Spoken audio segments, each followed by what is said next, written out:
مرحبا ويعطيكم العافية جميعا. محاضرتنا اليوم راح تكون عن orthodontic materials. So today we're going to discuss the orthodontic material that we use when we treat a patient with a fixed orthodontic appliance, that the one we see in the top photograph, and removable orthodontic material that we use in the as we see in the bottom photograph. So this is a diagram showing the different components of the fixed orthodontic appliance. You're going to have a separate lecture discussing different the prescription and types of fixed appliance and how does it work. But for lectures today, we're just going to discuss the material that is used with fixed appliance. So what are the components? So as you can see here, letter A represents what we call the ligature, which is the part of the fixed appliance that is responsible to hold the wire into the bracket. Then we have the arch wire, which is the part that is tied by the ligature wire into the bracket, and it's the one that is responsible for the tooth movement. And then we have letter C, which represent the brackets, which one is connected, is bonded or banded, as in the bands, to the tooth structure, and then the wire will be attached to that bracket. Interaction between the arch wire and the bracket will result in the tooth movement. The final position of the tooth is programmed in the bracket to decide where the tooth will be. And this will be discussed completely on the mechanism and how it works when you have the lecture of the fixed orthodontic appliance. Then we have the metal band, which is basically a bracket that is soldered to that band. So now we can cement it to the tooth structure instead of bonding it. And the last one is the elastic hook and the rubber bands that is connecting the upper and lower arch together. So we will start with discussing the brackets. This is a photograph of the bracket, and as you can see, the bracket is formed by the base of the bracket, which is attached to the tooth structure. Then the narrow part that is going out from the base is called the stem of the bracket. Then we have the slot of the bracket and the tie wings. These are the different components of the orthodontic bracket. Now the base is responsible to attach the bracket into the tooth structure through bonding it, while the stem determining the in and out position, and it should be narrower than the tie wing, so that when the elastomeric ligature tying the wire, so that will be on the bracket only, with nothing sitting on the tooth structure. Then we have the tie wing, which is basically we use to tie the modules into the arch wires, and we have the arch wire slot, which is we use to insert the arch wires. So what are the different types of the brackets? Now we can classify them according to the material into metal bracket, polymer bracket, and ceramic bracket. So we're going to discuss each of them, starting with the metal brackets. It's the most common bracket to be used, and I'm sure that one of you, or at least a member of the family, has this bracket before. So what are the different types now of the metal brackets? The most common one is the stainless steel bracket. Then we have what we call it the cobalt chromium bracket and the titanium bracket. So the stainless steel one, and it's the most common bracket to be used, is made from what we call it stainless steel 18-8. Now the 18-8 represents the percentage of the chromium and the nickel. So that means that we have 18% of chromium and 8% nickel. And then we have iron. There's a most common component, 71%, and we have carbon less than 0.2%, which is responsible for the hardness of the bracket. Now this bracket is giving what we call it the AISI number, American Iron and Steel Institute, which is indicated the amount of the alloy inside the metal, inside the bracket. The more the numbers is increased, mean that the bracket become harder. So now we discussed the stainless steel bracket. Now coming back to the cobalt chromium and the titanium bracket. These brackets are rarely used in orthodontics, and the reason why we use them is because sometimes we have nickel into the stainless steel, and patients usually who are allergic to the nickel, we can't use a stainless steel bracket for them. So instead we go for the titanium or the cobalt chromium bracket. However, talking about the allergies, usually the patients who is allergic to the nickel from the extraoral use, for example, necklace that is causing redness, that doesn't necessarily mean that the patient will have allergy to the bracket, to the intraoral use of the bracket. And the reason for that, because the histoside that is responsible for the allergic reaction is more sensitive in the skin compared to the intraoral cavity. Plus, the saliva can dilute the effect of the nickel and wash it continuously. So usually when you have a patient that we are suspecting allergy or he has a nickel allergy, we bond one or two silicate bracket and see if we will have an allergic reaction or not. If so, we can go and use cobalt, chromium, and titanium brackets. The metal brackets can be classified as well according to the method of fabrication. Now we said about the metal bracket according to the type, now according to the method of fabrication. So it could be milled or casted, or what we call it metal injection. So milled, it means in Arabic kharata. So basically you get a machine, you get a block of the metal, and then you get a machine that can customize this or like a drill this metal block to look like a bracket. While the casted one is similar to the crown and bridge, so you make it from wax and then you cast it out and you put the metal. The last one is the metal injection model. So you have models and then you soften the metal and you inject it into these models or these models. So milled one is the most expensive and the best one because we have less porosity and more accurate brackets. So it's the most expensive one, the one with least friction, and the best one out of them.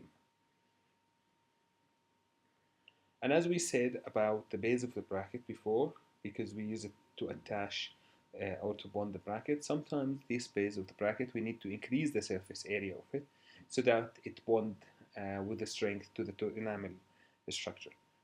One of these methods is to attach a mesh and then solder this mesh into the base of the bracket, or you just basically get slots and groove into the bracket through casting it or milling it into the bracket base. And the most recent technology is to laser etch the base of the bracket so that you increase the bond strength and the surface area. Now coming back to the types of the bracket, it's either to be metal bracket as we said and we discussed. Now we have the polymers bracket, ceramic brackets. So what about the polymers bracket? It's made of polycarbonate or polyurethane. Now the advantage of this bracket is it's white and transparent, so the patient will like it. That's its main advantage. But it has a huge number of disadvantages. The first one is discoloration. So the bracket will start to be a white in color. Then with eating, especially for a patient who smokes cigarette or smoking shisha, drink coffee, this bracket will turn into yellow. And this is something that the patient would not like. Now this bracket has something we call it low abrasion resistance. So during the treatment, even toothbrushing can make you lose the surface or the anatomy of the bracket. And this is something you can't really use because you're going to use the bracket for a long time and you don't need a bracket with low abrasion. And as well, it lacks strength and stiffness. And how is that important? So when we do orthodontic appliance treatment, now for example, we do something we call it torque.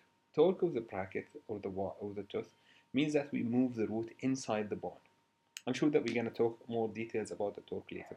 But for now, to understand it, when we say torque, we have the crown stabilized and we move the root. In order to do that, we use what we call it a rectangular wire in a rectangular slot, as you can see it. So you insert this rectangular wire into the rectangular bracket, trying to move the root. If you don't have a stiff bracket, what will happen is that the wire will bend the bracket instead of moving the tooth structure. And that's what happened with polycarbonate or with the polymer brackets. That's why it's kind of cheap bracket and we don't really recommend it for complex cases. Now talking about the types of brackets again, the last type is the ceramic brackets. Now ceramic brackets are made of monocrystalline aluminum oxide or polycrystalline aluminum oxide. Now the difference between both of them, or these two types, that the monocrystalline is one block of aluminum oxide, and then we mill this block is milled to look like a bracket. While the polycrystalline one, it's the same as injected molded. You get this polycrystalline aluminum oxide heated up until it's melted, then injected into the model, and then burn it up so all the monomer will evaporate. So we get the polycrystalline aluminum oxide. Now in these photographs, the top one is the monocrystalline aluminum oxide and the bottom one is the polycrystalline. As you can see, the monocrystalline one has a clearer color. It's more clear, more translucent compared to the polycrystalline aluminum oxide brackets. And also, the monocrystalline aluminum oxide has less friction because the surface is smoother compared to the polycrystalline aluminum oxide brackets. And of course, for that, the monocrystalline aluminum oxide bracket is more expensive than the polycrystalline one. So we know for sure that the advantages of the ceramic brackets is the aesthetic. The patient will like them. But what about the disadvantages of monocrystalline or ceramic brackets? First one is bonding and bond strength. So what does that mean? And because we have the aluminum oxide, we can't bond the composite, using composite, the bracket base directly into the tooth structure. For that, we use a silane coupling agent, which will make a chemical bond between the ceramic bracket and the enamel of the tooth structure.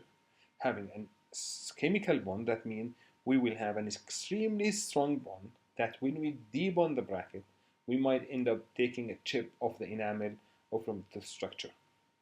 So this is a huge disadvantage of a ceramic bracket. What else disadvantage we have? It's higher friction resistance compared to the stainless steel. Now remember, when we move the teeth, the brackets will slide on the wire. So when you have a metal brackets on a metal arch wire, they will slide easily. But when we have a ceramic brackets on a metal wire, this will not slide easily as in the ceramic brackets. Now the brackets are hard, they are stiff, but in the same time they are brittle and they don't have a high fracture resistance. They are glasses.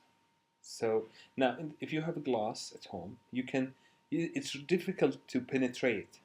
This is high stiffness, but it's easily to break because they are brittle. So if you drop a glass on the floor, it's gonna smash.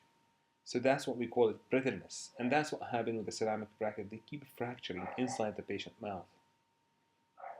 However, because they are very stiff, they are very hard, they are harder than the enamel surface. So if during the treatment there is a contact between the upper teeth and the brackets on the lower teeth, because the ceramic brackets are harder, they're gonna cause a iatrogenic enamel wear. So there's gonna be attrition or abrasion of the tooth structure of the enamel. To overcome this problem, the enamel wear problem, because it's really a problem if there is a contact between the brackets in the lower arch and the upper teeth, is to use polycarbonate bracket in the lower arch if we don't need a complex treatment. Also, we call it a low profile of a beveled bracket in the anterior mandible segment so they will not touch the upper. Use the elastomeric ligature, the big one that can cover the bracket in the lower arch so it will protect the upper arch. And you can always use the metal brackets in the lower, as the patient usually show more of the incisors in the upper compared to the lower. However, from my experience, usually patient decline this option because patients who's looking for ceramic brackets, he's looking for ceramic bracket because of the aesthetic. He will not accept having a metal bracket in the lower arch. We're still talking about the disadvantages of the ceramic brackets. We said about higher friction, bracket breakages, and iatrogenic enamel wear. And before that, about extremely high bonded strength, is the fracture on debond. This is the last disadvantage. As we said, that the brackets are very hard, but at the same time, they are very brittle. So during debond, which is the process, we take the braces off after the patient finishes the treatment. So we grab this bracket and we take it off the tooth structure. Now because it's brittle, once we exert force, so when you use a metal bracket, we debond it, that means that we take it off the tooth by simply using an appliance or the plier called debonding plier, in which it exerts a force on the base of the bracket that will flex the base of the bracket, so the bond will fracture and the bracket will come off. But the problem with the ceramic bracket, that once we do that, because it's a brittle bracket, it starts fracturing. And you have nothing left off from the bracket to hold in order to remove it from the tooth structure. For that, a company called 3M Unitech, they incorporated something we call it stress connector. So basically, it's a slot in the base of the bracket, and once you do debonding, you exert this force around this slot, so the bracket will fracture in half and debond from the tooth structure. So far we talked about the brackets, about that is a component of removable or of fixed orthodontic appliance. Now we're going to talk about the metal band. So the metal band usually, so back in the days, let's say about the metal bands. Metal band is the bracket, and this bracket is soldered to a band that is cemented around the tooth structure, as we can see here on the upper 6 and lower 6. Now back in the days, in the 1920s and 1930s, before the development of the bonding and the composite techniques, the brackets on all the teeth were cemented. So the patient will have brackets and bands in every single tooth in the arch. And then later on, during the development of the bonding techniques, we don't need now to use bands anymore in the front teeth. But the reason why we use it in the posterior teeth, because patients usually having the highest occlusal forces on the posterior teeth, and the molars are kind of used to digest the food and to eat a hard food as well. So if the patient, and sometimes patients are not committed to the instruction we gave to them about what to eat and what not to eat, for example, to avoid hard or sticky food. Now the band can help us here because it's cemented, so usually it can tolerate a higher occlusal forces and a harder food. So this is the only reason why nowadays we're using bands on the sixes. However, we still can use something we call tube, which is basically a bracket that we can bond it on the molars. Now don't forget that before we insert the band, we need to create space between the teeth, because the band is going to be inserted medial and distal to the sixes. So we insert what we call it separators or rubber separators. So basically these separators are wedged between the teeth and create enough space for us to insert the band. Now then we need to talk about the banding and the bonding materials, which is the material that we use to bond the brackets and to cement the band. Now this section from the lecture is written in the handout I'm going to give to you at the end of this lecture, because by the way, the reference for this lecture is the handout I'm giving to you, and it's explained there, and I'm not going to go through it in the lecture. So these are all the bonding and the banding material. There is nothing that I can really explain here. It's just something that you need to memorize.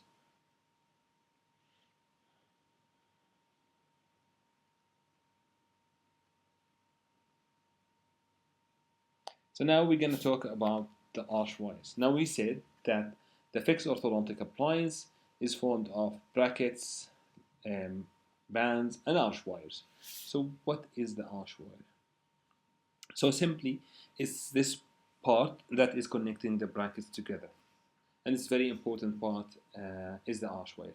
And as you can see here in the top and bottom, it's an example of two different uses of the arch wire. So in the top arch, you can see that we have what we call it, that is jumping from the upper right 6 into a traction hook in the arch wire.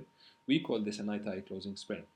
This night eye closing spring is retracting the upper incisors posteriorly. So basically, we are sliding the teeth on the wire to close the spaces and reduce the overjet. Moving these teeth needs something we call it a stiff wire. You don't need the wire to bend. To explain this to you, imagine that you want to jump from the river bank from one side to the other, and you're going to use a piece of wood. إذا بتحطها على المية وبكون هذا الخشبة طرية, it doesn't have stiffness, وأنت بتطلع فوقيها تمشي it's gonna bend and then fracture and you're gonna fall down, صح? So you need something really rigid. نفس الإشي هون.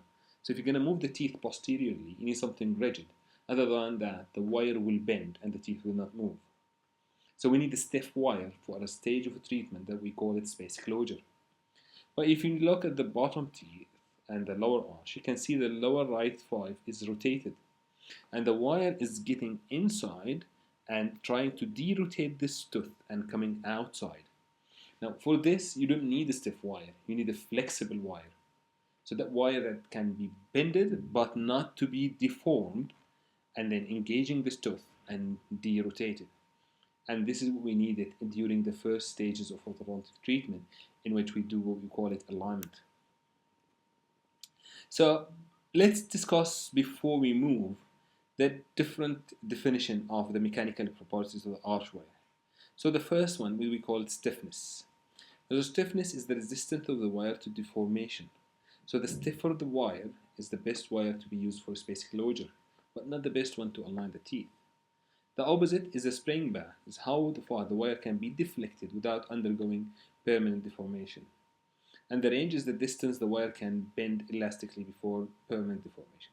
So if you go back to this, if you go back to this photograph, we need a stiff wire in the top arch because we don't want to deform the wire. We don't want the teeth, when they are moving and closing the space, to deform the wire. While in the bottom arch, we need a flexible wire with a higher range that can be deflected without permanent deformation. Then we have formability. So basically, it's the ability to bend the wire to the desired form. So basically, it's how we can bend the wire before fracture. So I can bend it and make forms of the wire and shapes without this wire fracturing. Resilience is the amount of the energy stored in the wire before deformation. So if we look to this, is what we call it the stress-strain curve. And this represents before the elasticity or the flexibility is represented by the slope of this paragraph until we reach the proportional limit. So if the slope is increased, which means the wire will go up toward the left side, it means that the small increase in the force or the strain will result in a huge amount of increase in the stress, which means strain represents the bending of the wire while stress representing the force. So slight bending, which means slight deformation of the wire to engage the tooth, means that a high increase in the force that is applied on that tooth. And this is something we don't need in the beginning of the treatment, but we need it later on during the space closure. So you keep going up until you reach the proportional limit. And then we're going to start what we call it the deformation, and the permanent deformation will take place until the fracture. So from the proportional limit up to the fracture point is called the formability, which I can form the wire into different shapes. So what are the different types of orthodontic arch wires that we use? The first one is stainless steel, then nickel titanium wire, and the last one is titanium molybdenum alloy. Starting with the stainless steel arch wire, the material that is used to form stainless steel arch wire is the same material used to form the brackets. So what are the properties of the stainless steel? The first one is high stiffness, which we call it the higher modulus of elasticity.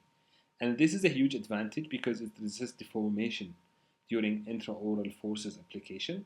However, we can't use this wire to align displaced teeth. So this arch wire definitely will have a low spring back and low stored energy. However, it's formable. We can form shapes from stainless steel wire.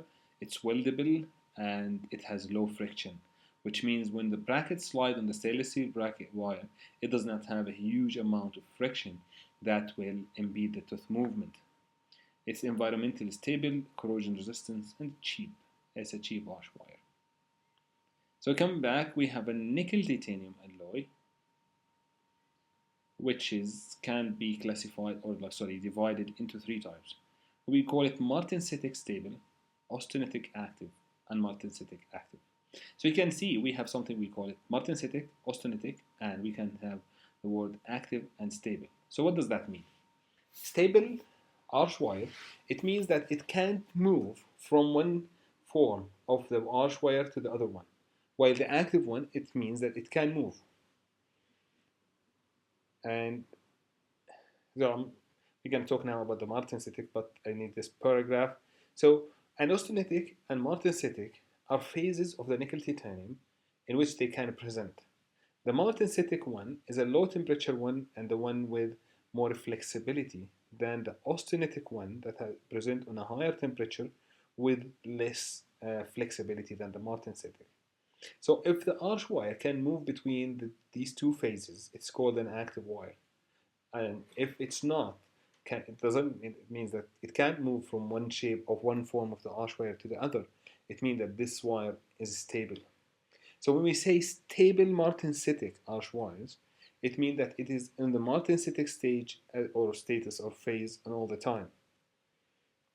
So what are the properties of the martensitic stable? It's composed of 52% nickel and 43% titanium. The most important, it has a low stiffness, high spring back. So when we say high stiffness, low spring back, which means I can't move the teeth to close the spaces on this wire because it's going to bend. But this is a huge advantage because in the beginning of the treatment, when we have a rotated wire and rotated tooth or displaced tooth, this wire can bend it, engage this tooth, and because we do not reach the proportional limit, it can be getting back again to its original form, bringing with it the tooth. So these wires are ideal for the initial stages of orthodontic treatment in which we do alignment, in which we make the teeth straight. Now these arch wire can't be welded or soldered. Friction is very high. It's higher than stainless steel. Now this type of wire, it doesn't have what we call a shape memory or super elastic properties. And these features present in the next two active arch wires we're going to discuss. This is an important paragraph for that. If you look, this is the stress strain curve. Now, as we discussed, the modulus of elasticity, it depends on the slope on this paragraph. So as you can see, the stiffness of the arch wire is higher with stainless steel arch wire. So the slope is higher, so you can see that the arch wire is the line is more vertical because of that. So a small increase in the strain, which represents the deformation of the arch wire, will result in a huge increase in the amount of the force. While in the bottom one, the martensitic stable nickel titanium, a huge change in the stress or the strain will result in a slight change in the force applied into the structure. And that's why we prefer stainless steel in the nickel titanium in the beginning of the treatment. As you can see, the arch wire need to be bent again and again to engage all the teeth. This is what we refer to bending. So look at the upper right central and the canine, upper right lateral and the canine. You can see the bend. Now the wire, because we are still at the elastic stage of the wire and we did not reach the yield strength or the proportional limit, so that means that the wire can be deflected and then go back to its original form. And that's what happened. The wire will go back because of the flexibility of the wire. The tooth will be aligned. While the stainless steel wire is better for space closure when we need a rigid arch wire. So we talked about the martensitic stable. Now we're going to talk about the austenitic active, And you see the word active means that the wire can move from one form to the other. And as you can see here, this is the stress strain curve of the martensitic stable. In this paragraph, we can see as much as we increase the deflection, the force will increase. Not as much as the stainless steel, but still it will increase. So look at the upper right lateral incisor and the canine. So when we engage the canine first with the arch wire, and then we bend the wire to engage the lateral incisor, this bending is called the deflection of the arch wire.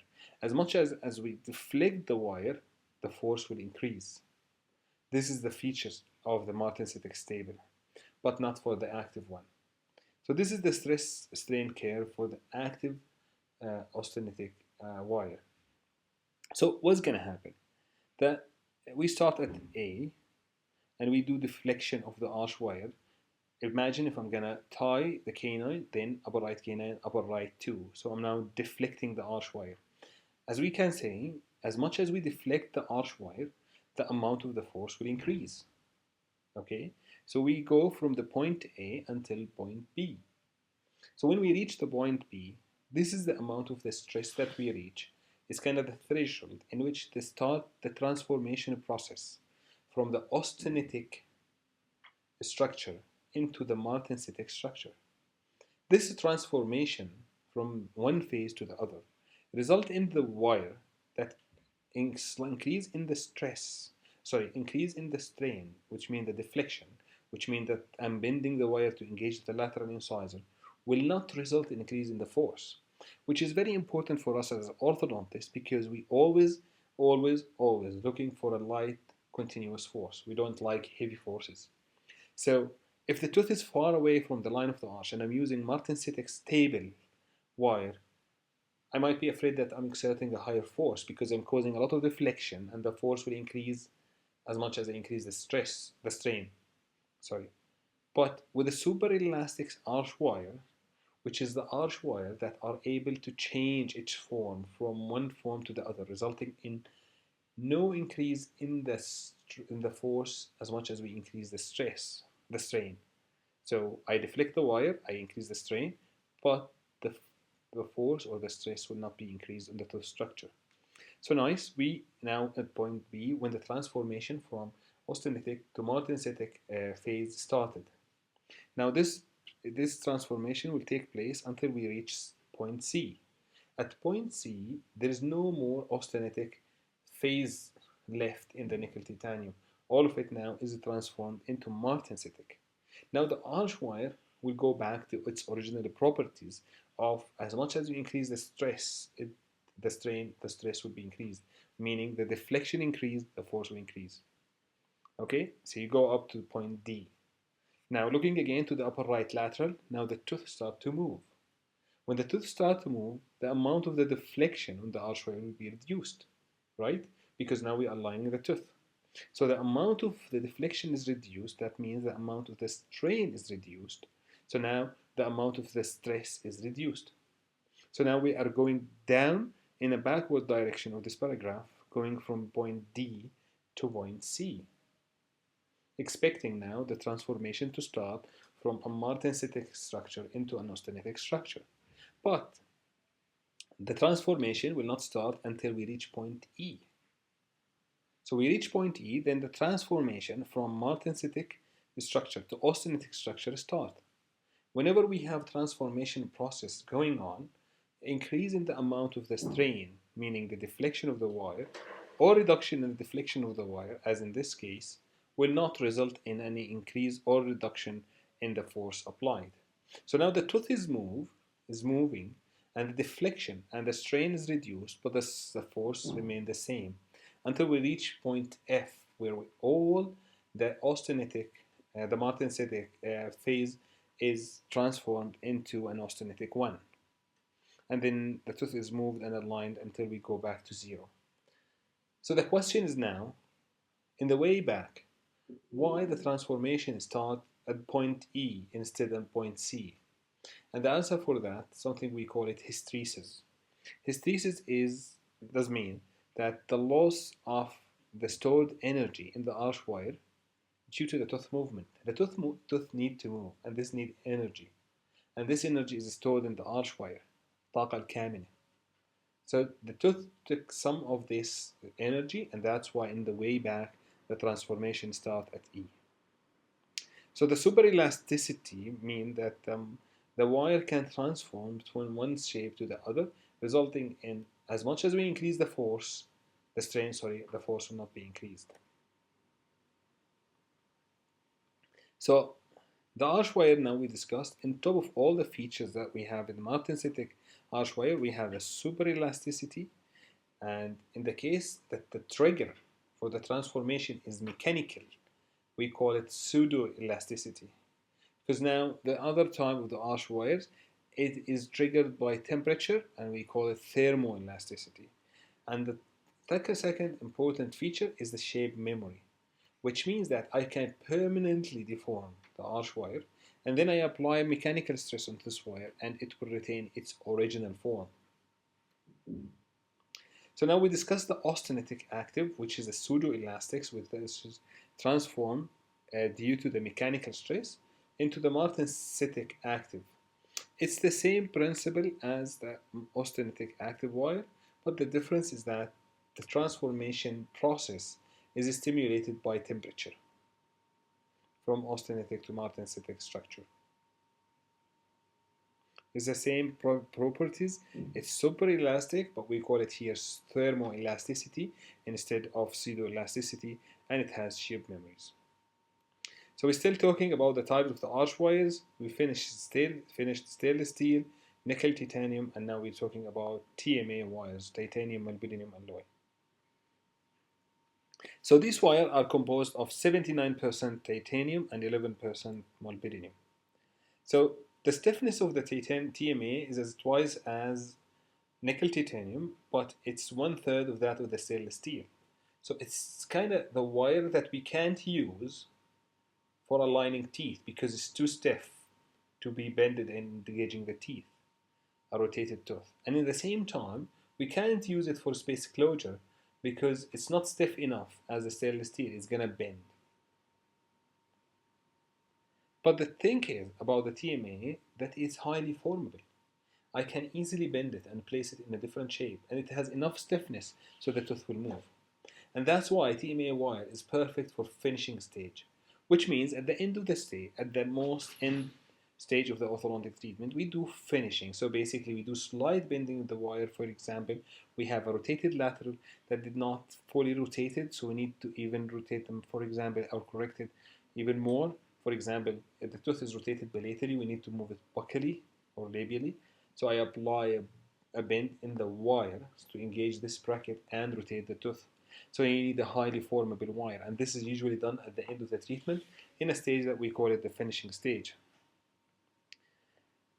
You just need to know that TMA wire has a higher friction than stainless steel and nickel titanium, which means that we never use this wire for sliding mechanics because of higher friction and low stiffness. And as I said before, it's the wire of choice for finishing. We are still talking about the different components of the fixed appliance. We talked about the arch wire, brackets, bands. The last one is the ligature. So the ligature is the one responsible to tie the arch wire into the bracket. And we have two types of ligatures. One of them is the elastomeric ligature made of polyurethane, and these are the one that has different colors, and the kids like it. إذا تسمع عن حدا مركب تقويم بيقول لك أنا بدي ألون. So these are the type that we use different colors.